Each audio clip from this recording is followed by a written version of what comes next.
The Arena, a multi-platform gaming news podcast, is brought to you by, well, of course, you.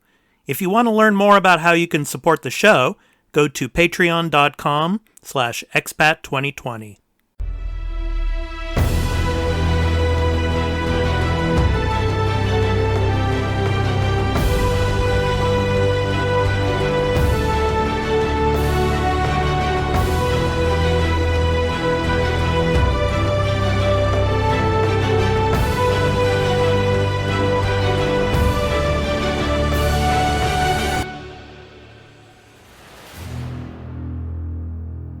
Hey everyone, welcome to The Arena, Multiplatform Gaming News Podcast. It's episode 27, and my co-host Dan. How you doing, Dan?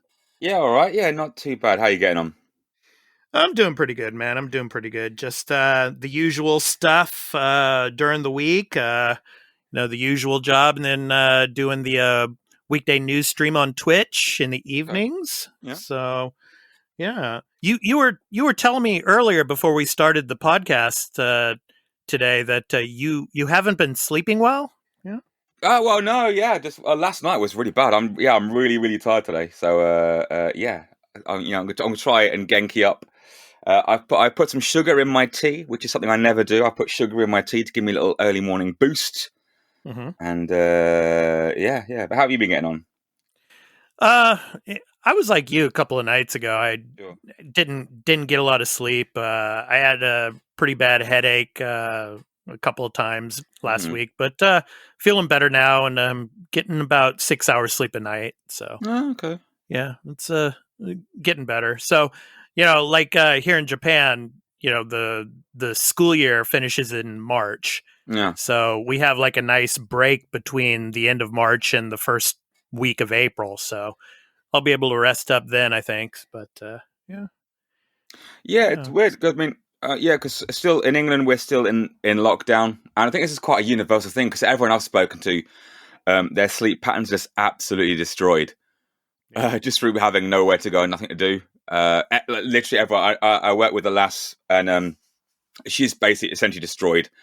She goes to sleep at she can't sleep before 3 or 4 in the morning now, and sleeps all day and wakes up again. And my other mate at work, he's the same. Find himself waking up at 3:30, 4 in the morning, just like da da da da da da. Yeah. So, this suck needs to end. But yeah. At least we got games to get us through it. That's the main thing. Exactly, and that's exactly what we're going to talk about now. So, some of the topics we're going to have on today's show, of course, CDProjekt Red and the hacks, and of course, the code has been up for auction. We're going to talk about that. We're also going to be talking about the Master Chief Collection, and of course. There was speculation that the Master Chief Collection would be going to another platform, but we're going to give more information on that. And then, of course, BlizzCon 2021, some details about that. We're going to talk a little bit about Diablo 4 and Overwatch 2, and talk about the actual days and what's going to be going on those 2 days that BlizzCon 2021 is happening. And then our topic of the show, we're going to talk about first-person shooters versus third-person shooters. So which we like more, and, kind of give some reader information, some feedback that was given to us as well about, how they feel about first-person shooters or third-person shooters. I blooming love that stuff when the Discord and that get involved. I bloody love hearing what other people think about, this stuff. Yeah, it's awesome because I know you. We've been talking for years. We know each other pretty bloody well. So I can kind of guess some of the things you're going to say. But when someone completely out of the blue chimes in, it's like, oh great, something new and interesting. This is cool. Yeah, awesome. Okay, so before jumping into what Dan and I have been playing, I want to tell everyone out there that this episode will be going up on Patreon at patreon.com/expat2020.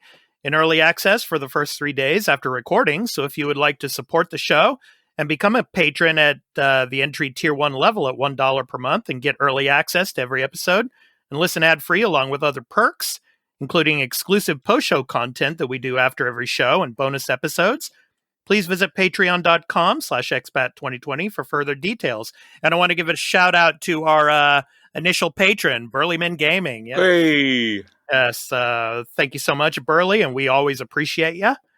I bloody love that guy. Yeah, he's awesome.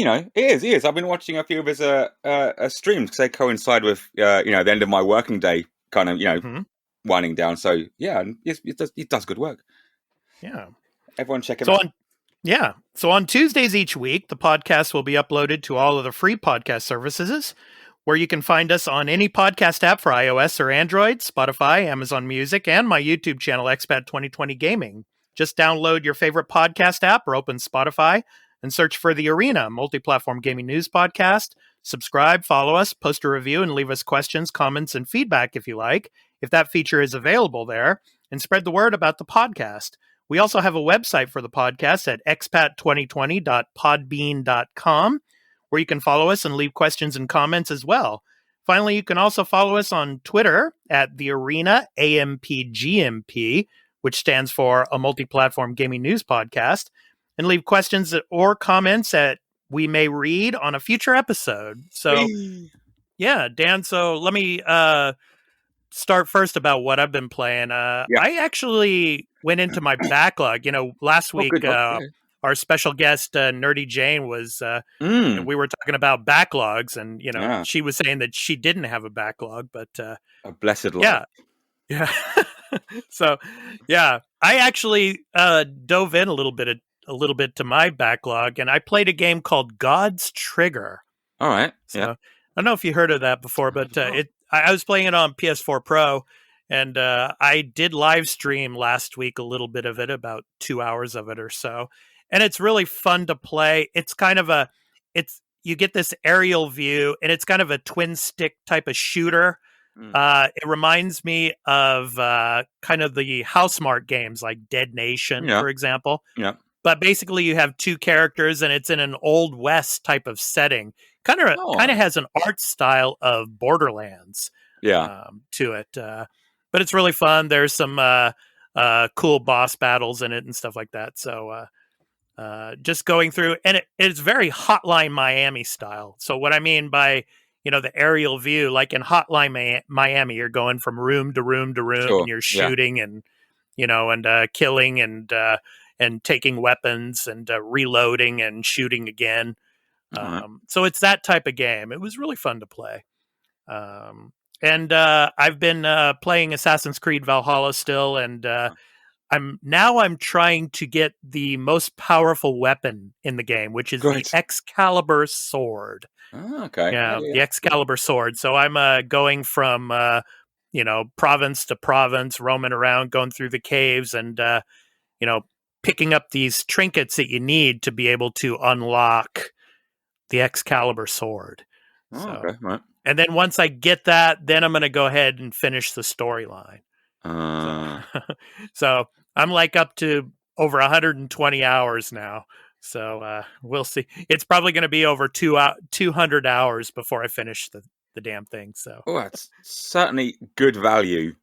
Yeah, exactly. Yeah. But of those 200 hours, has it ever felt like that? Has it ever felt like, Jesus, this is still happening? I mean, you've mentioned it a few times, so yeah, it has a bit. I mean, like when you're making alliances in certain provinces and you're going through this storyline, it feels like the story just drags out, and it could be shorter. Okay. That's in that sense. That's where I feel that way. Yeah. But artificial longevity. Yeah, but other parts of the game, it's still fun to play, and I don't feel that. So okay. So how about you, Dan? What have you been playing this week? I tell you what, Sonny, my lad, I've been playing. I've been playing the Master System classic Phantasy Star, the original Phantasy Star. Okay. And because I got it on Sega ages ago. The Sega Ages program, which actually I might do a retro topic on, because they were freaking amazing. They've stopped it now. They've cancelled it. So they basically, Sega and M2, the developers, got together and re-released a bunch of Sega games under the Sega Ages brand. And one of them was Phantasy Star. And I'm playing it on the Switch. And at first, I freaking hated it because it's brutally hard. Like, it's ridiculous. Your protagonist is like a young lady, and she has like a toothpick, and you go into the world, into the overworld map, and you get absolutely munched. You get humped blind, as in it requires luck. You have to leave your house and find a certain kind of enemy, because if you get any other enemy, they'll just mash you. So you kind of have to like leave your village, kill this one weaker enemy, and then dash back in and get your health restored. And then you got to level up like that, and it requires an insane amount of grinding. But once you get past that, it's actually quite fun. I'm actually quite enjoying it. And then the whole time you're thinking, this is on a bloody Master System. Like, this is pretty impressive. But yeah, I've mostly been playing that. I have got Super Mario 3D World, more on that later, but I haven't started playing it yet because I'm saving it because I want to multiplayer with the missus. But yeah, that's me. Yeah, I just want to mention a friend of the show, Brutal. He's now playing Little Nightmares 2, and he's really enjoying it. Oh yeah, I've heard good things. Yeah, I've heard really good things about it too, and I saw some of his clips, and yeah, amazing stuff. I'm looking forward to playing that soon. So, cool. Yeah. All right, so let's go ahead and jump into the news beat. So our first story tonight is, of course, here we go again. CDProjekt Red, more bad news, and of course, this news story has been changing daily. Basically, the codes of CDProjekt Red and of Cyberpunk 2077, Gwent, The Witcher 3, basically were up for auction after CDProjekt Red was hacked.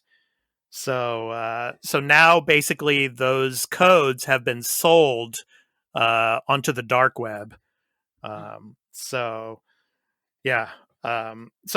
of course, CDProjekt Red, after the hack had first taken place, they obviously were not going to give in, refused to give in to the hackers' demands, and they have authorities investigating this hack. But the latest news was that, of course, these hackers were able to get the source codes put on an auction, and they were actually bought on the dark web. So, and after the buyout, the auction closed.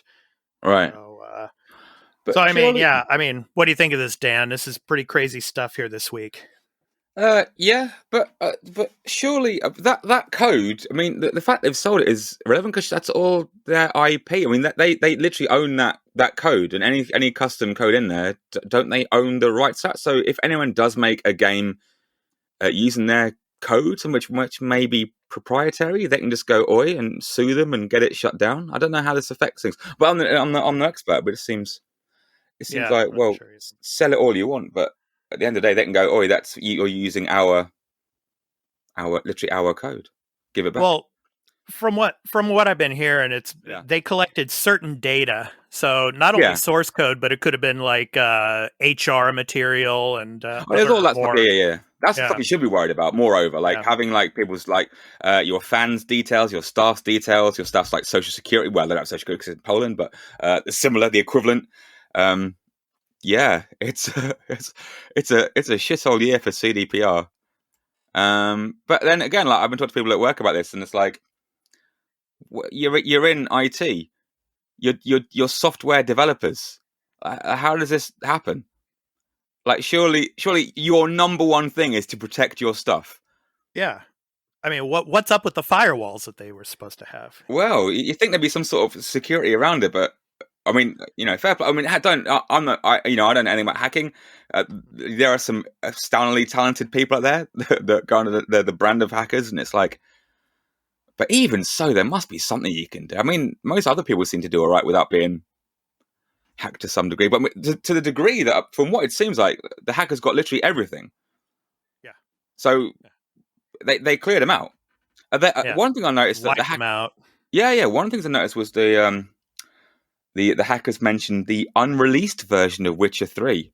Yeah, exactly. Yeah. Which sounds really interesting, because I wonder what the differences are, because that might be quite fun. So hopefully someone will, I don't know, do something with that and let us know what was in the original version of Witcher 3. That'd be quite cool. Yeah. So what's your take on this? I mean, do you think this is going to happen more? This is going to become more prevalent with bigger AAA studios that have like disastrous launches, say like an EA with Anthem? I don't know. Is this a revenge thing, or is it just someone saw an opportunity? Is it because Cyberpunk was shit, so we're going to hack you and destroy you, or is it just a case of we were poking around one day and noticed that CDPR has really crap security? Is there a definite? I don't know. I don't know as much about this as you do. I don't know if there's a definite connection between the two things, but I would probably say the latter. I mean, probably the security. Yeah, but I don't know. I mean, this could take kind of like a precedence. You know, and we might start to see this more often, unfortunately. Let's hope not, but, you know, big AAA companies and, you know, they just, they had a terrible release and they're monitoring their security systems and they can see it's vulnerable, you know, maybe, you know, well, hopefully not, but yeah. So I don't know, man. I don't know how CDProjekt Red's going to rebound from this, and I don't think they're ever all of the perpetrators are going to be able to be brought to justice. Oh God, no! This would never be resolved. Yeah. No one would be brought to trial over this. It's you know, these people they're pretty bloody. Obviously, they're pretty bloody good at this. So you know, they can probably hide their IP quite convincingly. But yeah. But as for other, well, I imagine everyone across the gaming universe is currently, you know, shitting a chicken and hiring the best online security you can get, and everyone will be like, "Oh crap, this is what happened to CDPR. This cannot happen to us." So yeah, now's a good time if you want to make some money. Learn bloody cybersecurity. Get a job in cybersecurity because freak. Yeah. Oh, write your own checks. I might rebrand. I might change career. Yeah, there you go. But yeah, obviously it's horrible. But yeah, you know, it's one of the things, and they should know better at the end of the day. You know, so there. Yeah, agreed. Okay, let's go ahead and move on to story number 2. So there will be a new place and way to play Halo Master Chief Collection soon. That's what they said last week.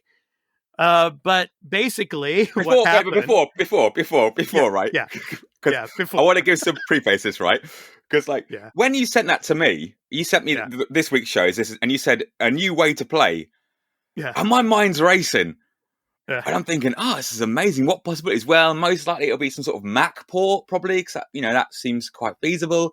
But then you said things like maybe it's coming to the Switch, and it's like, well, there'd have to be a bloody significant downgrade to get it on Switch.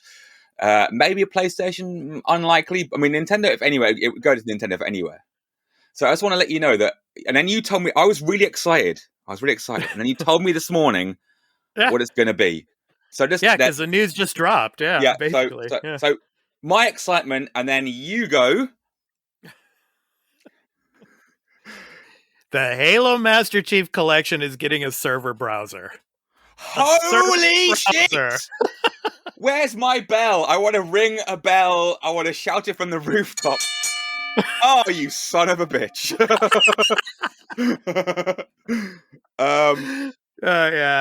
This is the shittest news. This is the shittest non-news I've ever heard in my life. Can you believe that? I mean, all this anticipation. All this anticipation that, hey, it's going to come to the Switch. It's coming to the Switch. Or maybe it's going to go to the Epic Game Store. Yeah. You know, it was either that. I mean, I was talking about it on the news stream on Twitch. It's like, hey, man, you know, the most likely place it's probably going to land is either the Switch or go to the Epic Game Store. There's no chance in hell it's going to go to PlayStation. But and then they lay this on us. Yeah. So they're bringing a custom game browser. Wow. Yeah, with the feature to begin testing as soon as next week. So as part of the game's next public flight. That's what they're saying. Yeah. So yeah, I don't know, man. I mean, how desperate do you have to be for attention to drum up hype for a friggin' browser? Like, how just cringe-worthingly desperate was this? Yeah.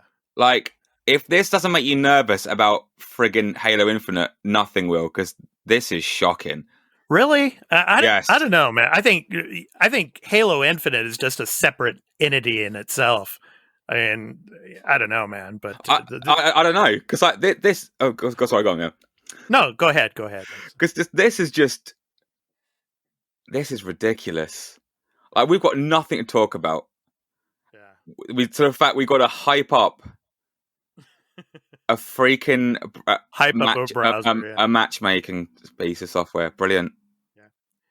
Well, they did announce also that there's a new map that's coming to Halo 3. So like the first map that's come to Halo 3 in like since 2010 or something like that. Yeah. Yeah.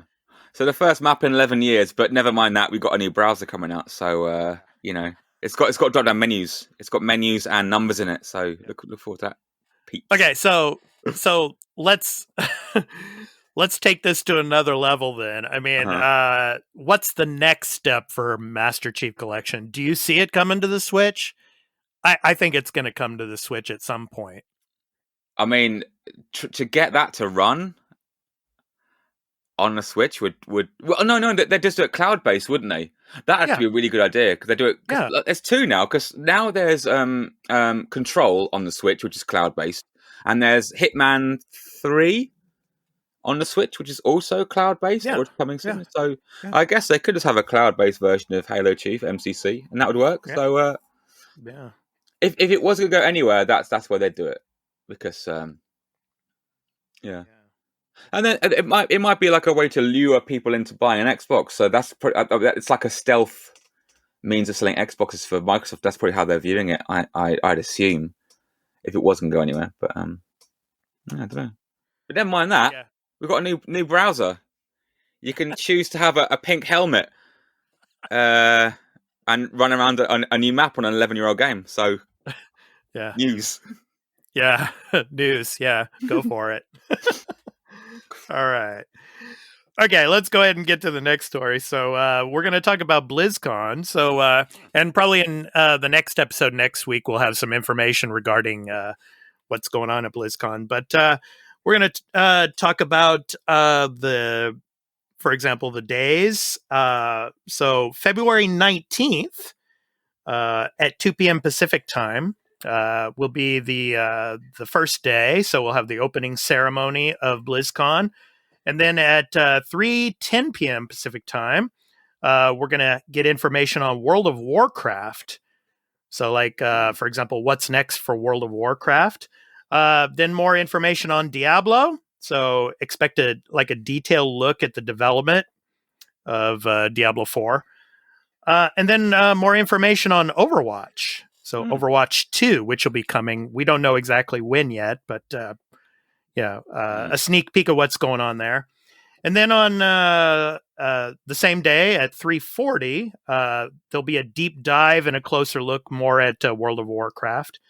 And the same for the rest of the day on Diablo and Overwatch.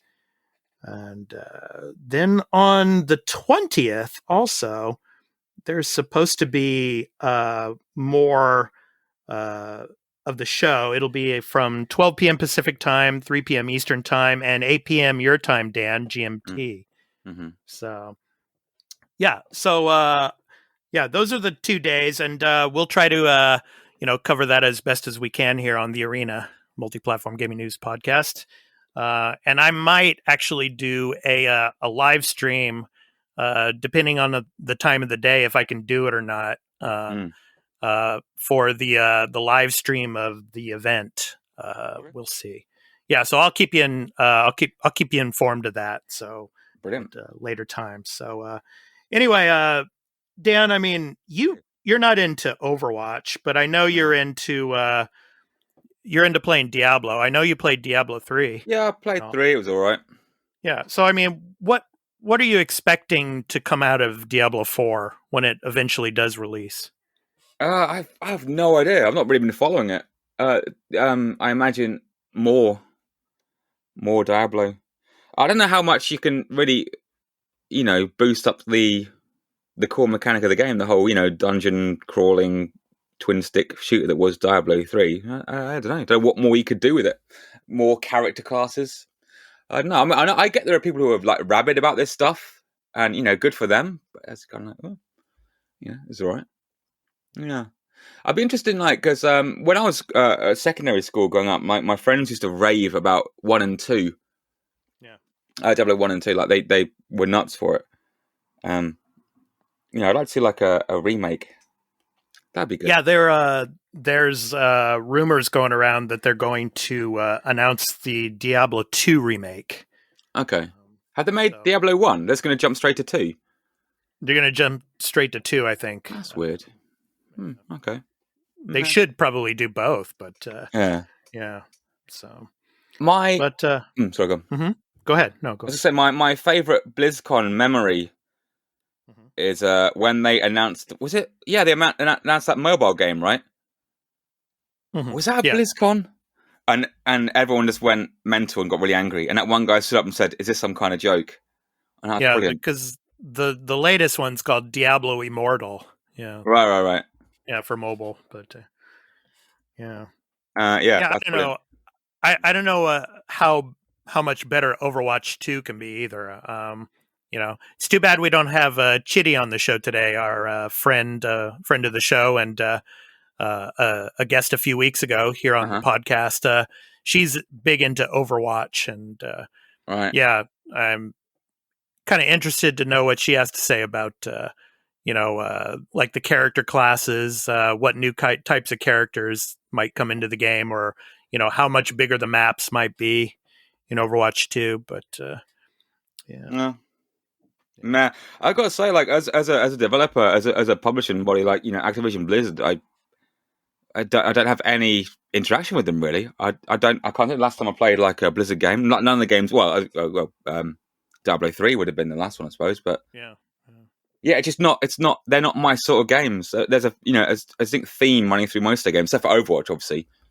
This isn't my bag. But yeah.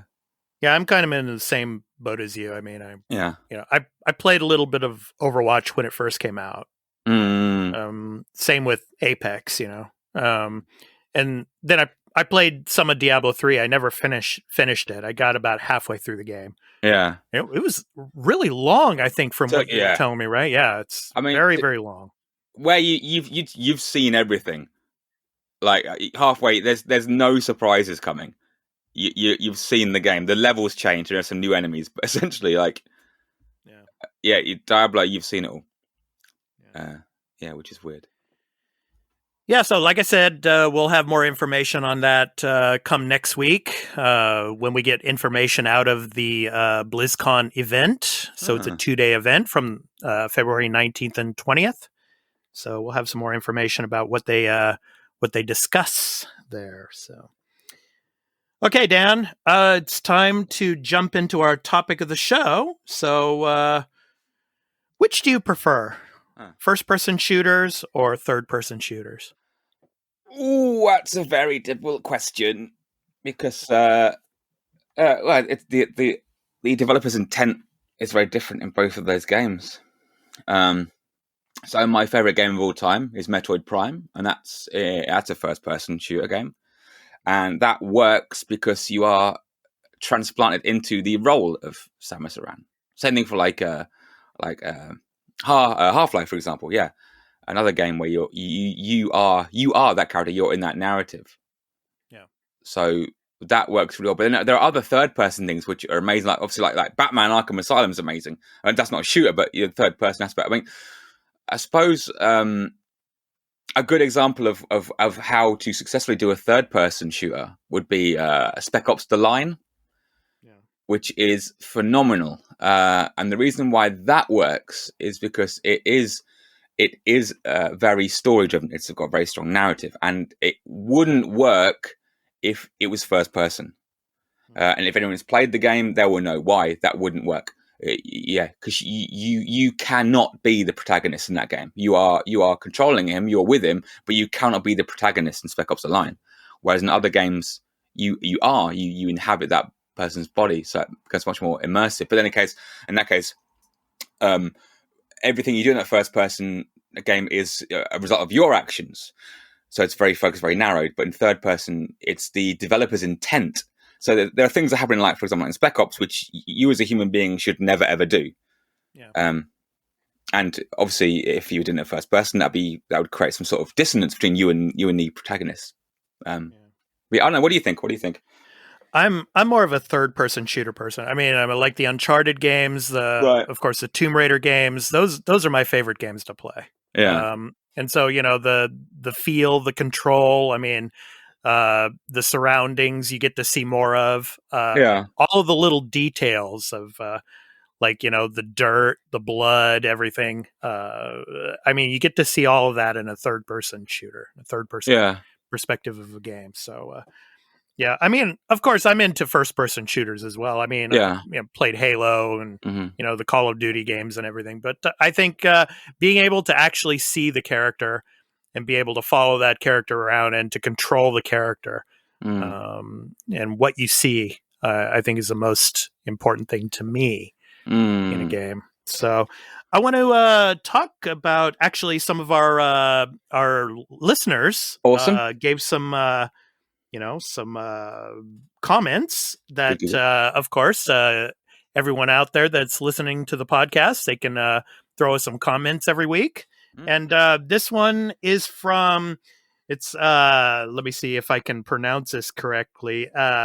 Anarian Plays.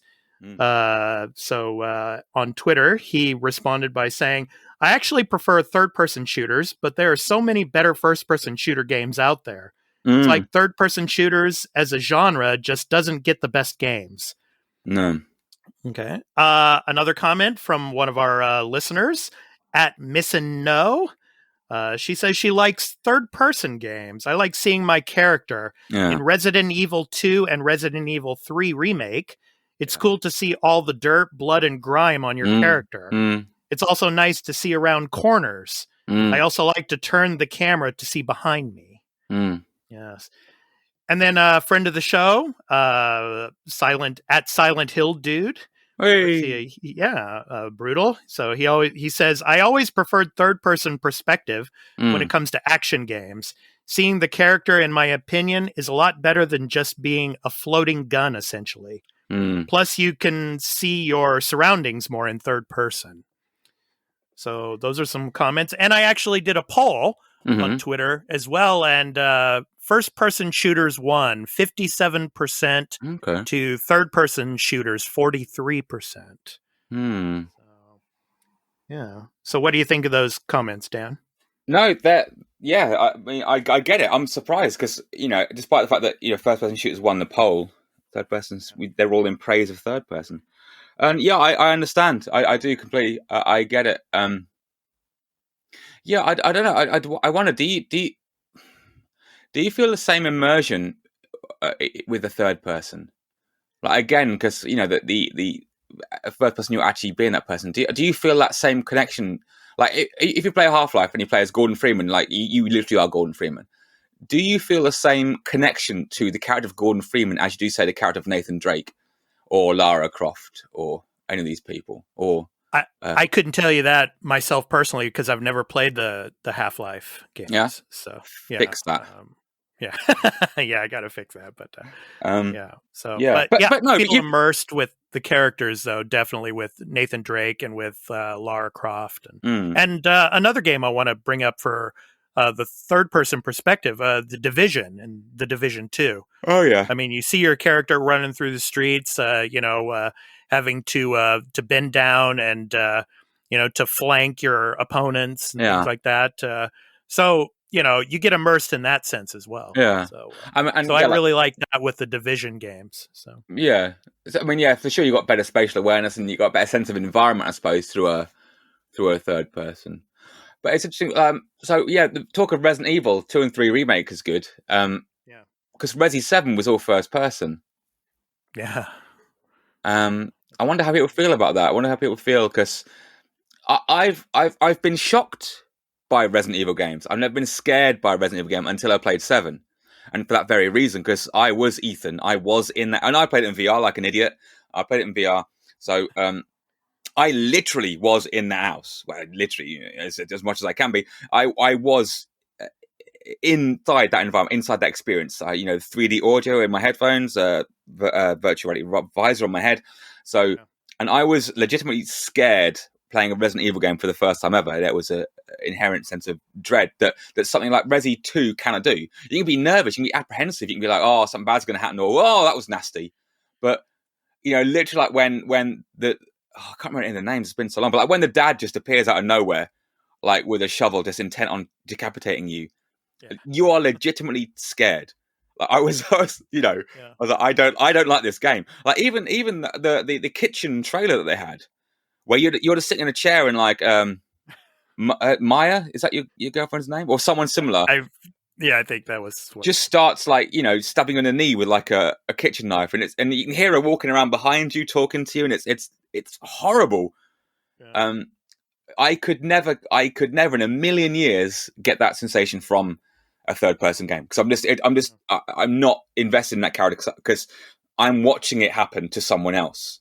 Yeah. So is Resident Evil? I love them.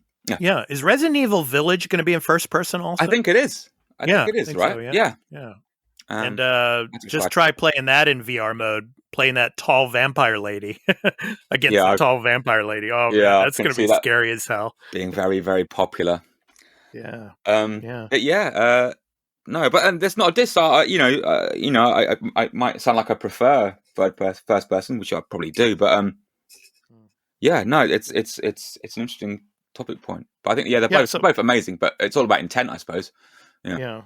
So my final question on this is, which model, first person or third person, do you see having a longer lasting impact in gaming?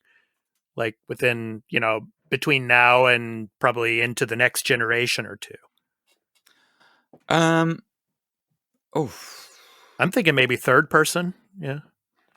Maybe more immersion and being able to explore the worlds more. Yeah, maybe. I don't know. I mean, obviously, like going back historically, it's really hard to say because like the first person things like Half-Life like massively push forward things like video game narrative, environmental storytelling, in-game engine storytelling. Doom obviously push forward software, 3D environments, and all that jazz. Dead Space. Yeah, Dead Space is really good. I mean, that's a good one. But that's a good example of the because you do kind of feel. But again, you aren't Isaac. You're with him, but you're not him. You do feel that. Yeah. I mean, neither of them are going anywhere. I think modern first-person shooters don't have that because they're all a bit generic. I mean, like mentioning things like Call of Duty. I'm not a fan, but I don't know. I'd like to hear from someone who is, because people who play Call of Duty, do you feel a connection to your characters? Do you feel like you are Soap McTavish? Do you feel a connection to these people in this world? And when stuff's going bad, you're oh no, poor Soap. Yeah, kind of similar to Apex. I mean, do you feel like Fuse or? Do you feel like some of these other characters in the game? But, I can't imagine that ever being the case because they have paper-thin backstories, or some of them don't even bother. Right? There's look, this guy's got a wacky gun. Like unless you're really into the lore or something like that. But do they? I mean, does Overwatch even have a lore? I don't know. I've not played it, but like, isn't it like a bunch of guys got together and they shoot each other? Yeah, I suppose it does. I mean, to the hardcore Apex fans, maybe. Right. Okay, maybe. But but going forward, you have the same mix mash. I don't know. Like people said, they seem to be more first-person shooters, but I'm not sure that's the case. Mm-hmm. I don't think there are. I think there are probably more. Well, third-person shoot. See, this is a distinction we've got to make as well. Like third-person shooter and Uncharted and Tomb Raider are very different things. Because then I wouldn't say either of those are third-person shooter games. They're third-person action adventure. I think a third-person shooter game with things like Binary Domain, Army of Two. Yeah, well, there's elements to them of no. Yeah. But it's tricky. Have there been any games that have had both elements in them, first person and third person? Jurassic Park on the Super Nintendo. Okay. You start out as an overworld walking around Jurassic Park, and then you go inside a building and it switches to first person. Yeah, because I couldn't think of any as like first person and third person mixed in the same game. Metroid Other M. For most of the game, you're running around following Samus from a third-person perspective. When you want to launch missiles or use your charge beam or certain story elements, it switches to first person. Okay. But you'd have the same degree of control. They're like kind of like QTE, really, at that point. Yeah, I can't think of. I'm sure there are more. I'm sure someone will let us know. That'd be nice to hear. But yeah, it'll be interesting in VR if there'll ever be like more of a third person perspective in VR. Well, things like Astrobot is probably the best 3D VR game I've ever played, and it wouldn't work as a first person. It wouldn't work because you don't care.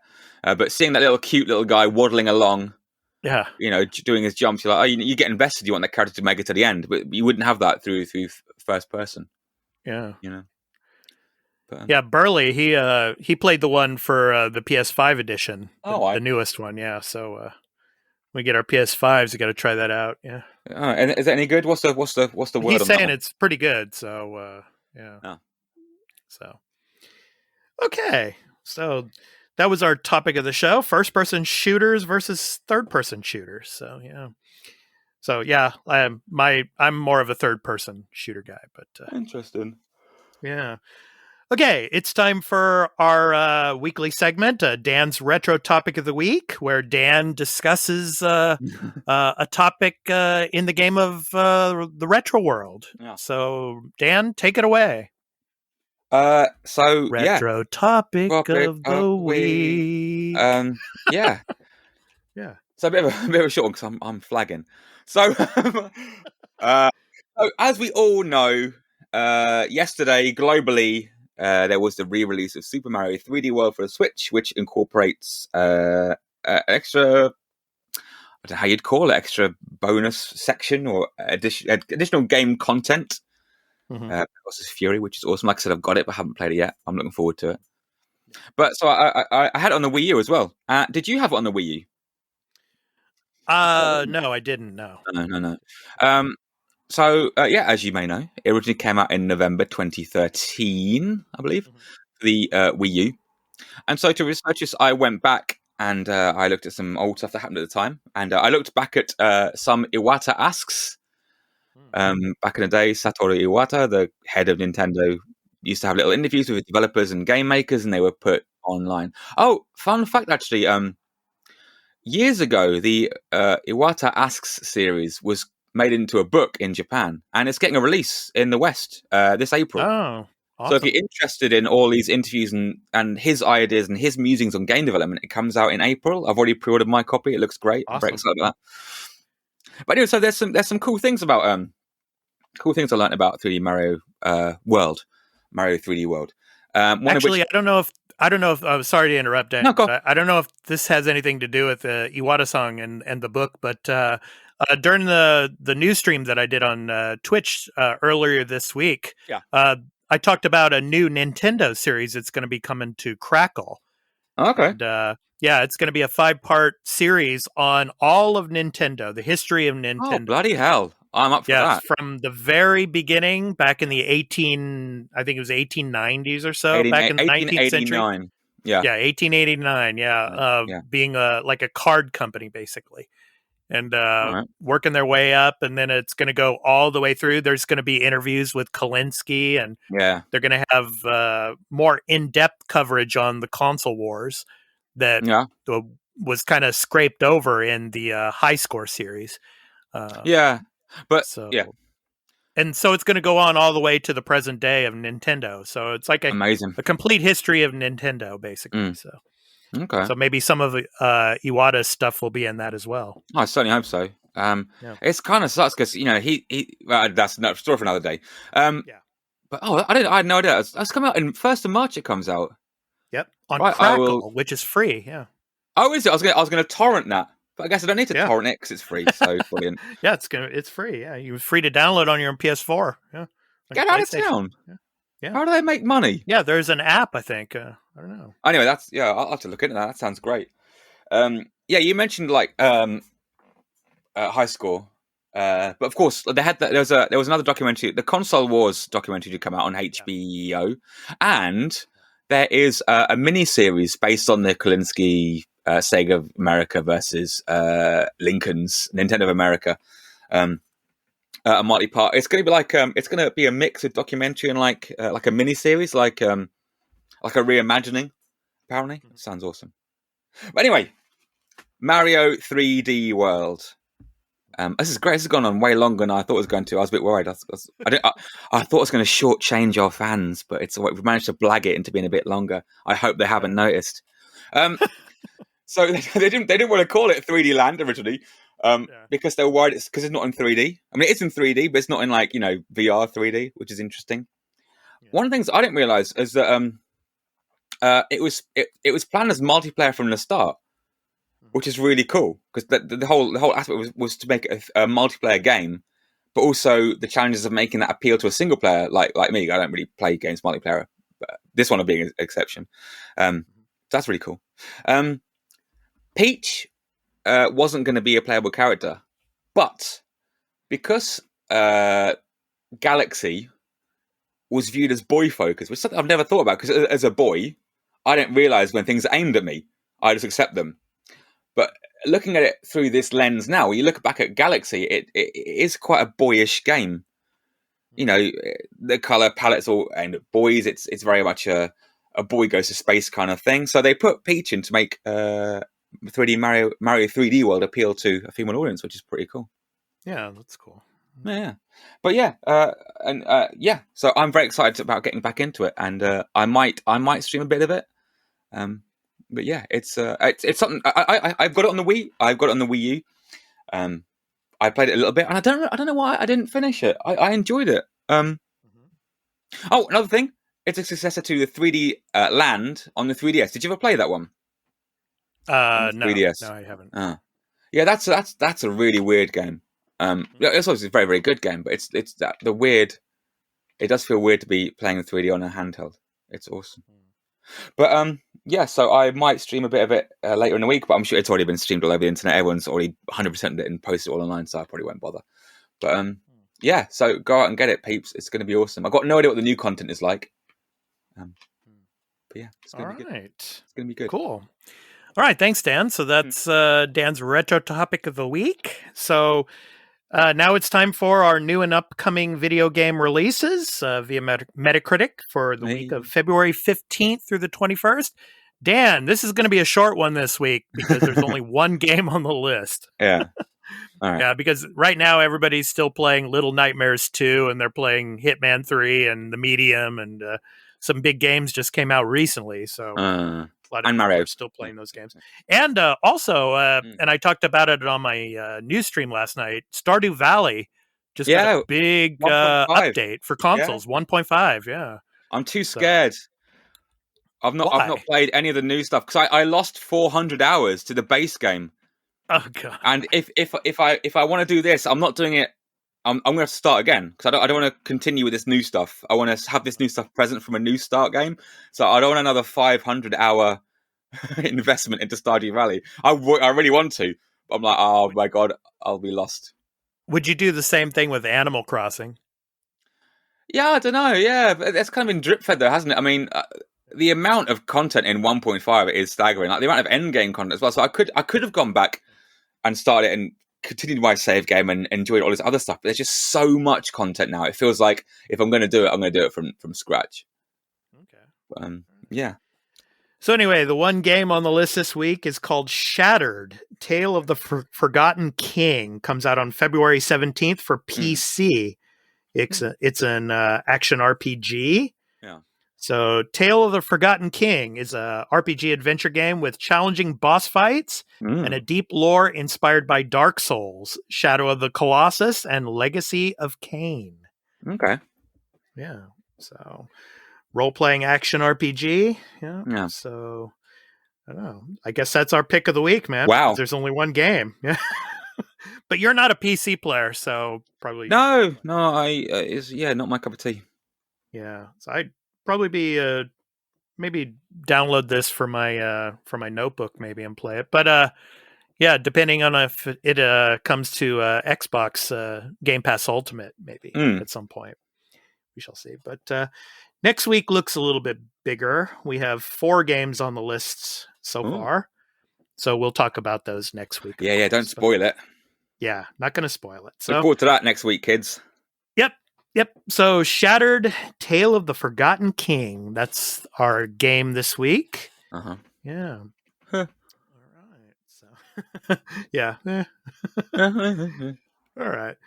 So before we conclude the episode, I want to let everyone know where you can find me on social media. You can find my website for gaming content at expat2020.live and all my other social media links to Twitter, Instagram, my Discord server.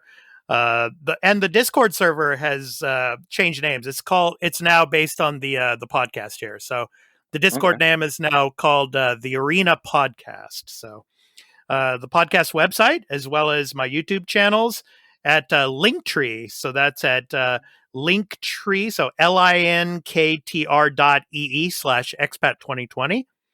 And I'm also a live streamer on Twitch.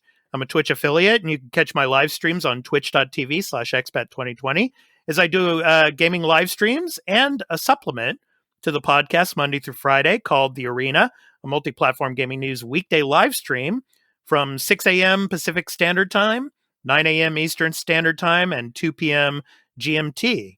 So that does it for me. Dan, how about you, man? Where can people find you this week, and what are you going to be playing this week? Coming up. I tell you what, peeps, I've got something very exciting, right? So you can find me on Twitch. I'm Press Start to Game. You can find me on the Discord, and I'm also on YouTube, Press Start to Game, but you won't find me.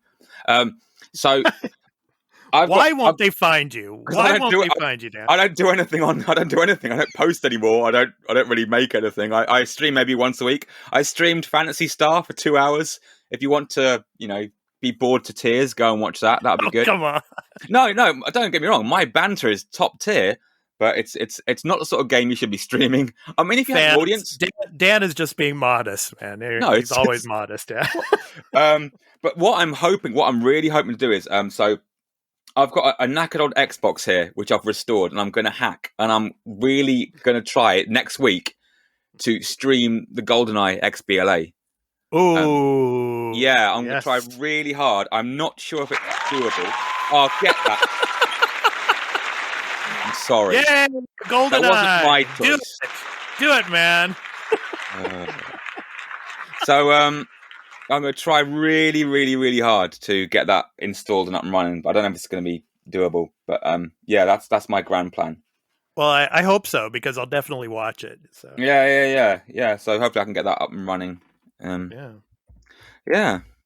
So check me out. Press Start to Game, all one word on Twitch. Cool. Yeah, for me, of course, just the news live streams Monday through Friday, and I might tomorrow. I might play some more of maybe Hive Busters, or I might play a little more of God's Trigger. I'm not sure, but I will keep everybody informed what I'm going to do there. So. All right. So thanks for that, Dan. So it's before the end of the show, it's time for our indie recording artist spotlight. This week's spotlight is on Ofrin, whose music is characterized by her ability to create a different world through thematic and cinematic composing, delicately combining organic and electronic audio, bringing Eastern and Western influences together. From the title song of her album called Mythologica. So this has been The Arena, Multiplatform Gaming News Podcast. I'm your host, Expat, along with my co-host, Dan. We hope to see you in the next one. So take care, everyone. Peace out. Bye.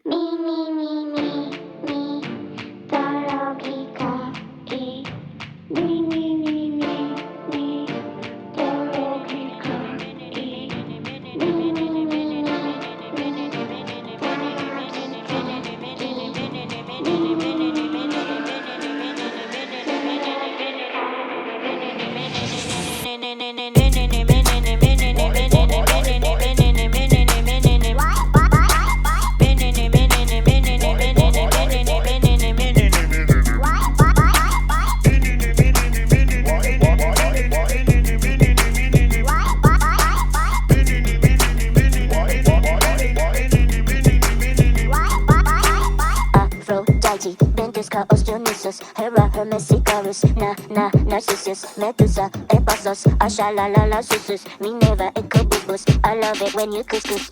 Aphrodite, Ventus, Chaos, Dionysus, Hera, Hermes, Icarus, Narcissus, Medusa, Ephasos, Ashalalala, Susus, Minerva, Ecobubus. I love it when you couscous.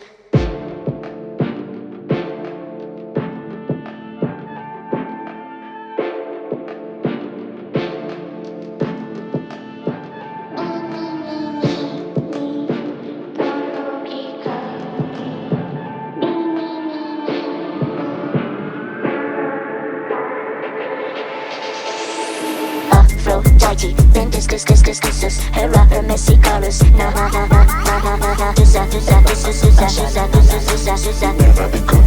I love Aphrodite, Ventus, Cuscus, Hera, Hermes, Icarus,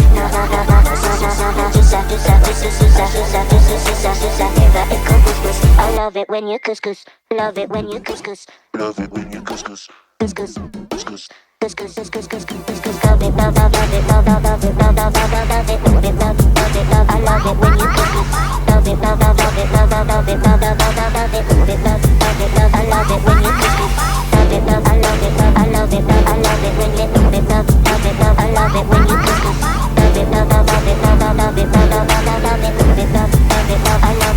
Couscous.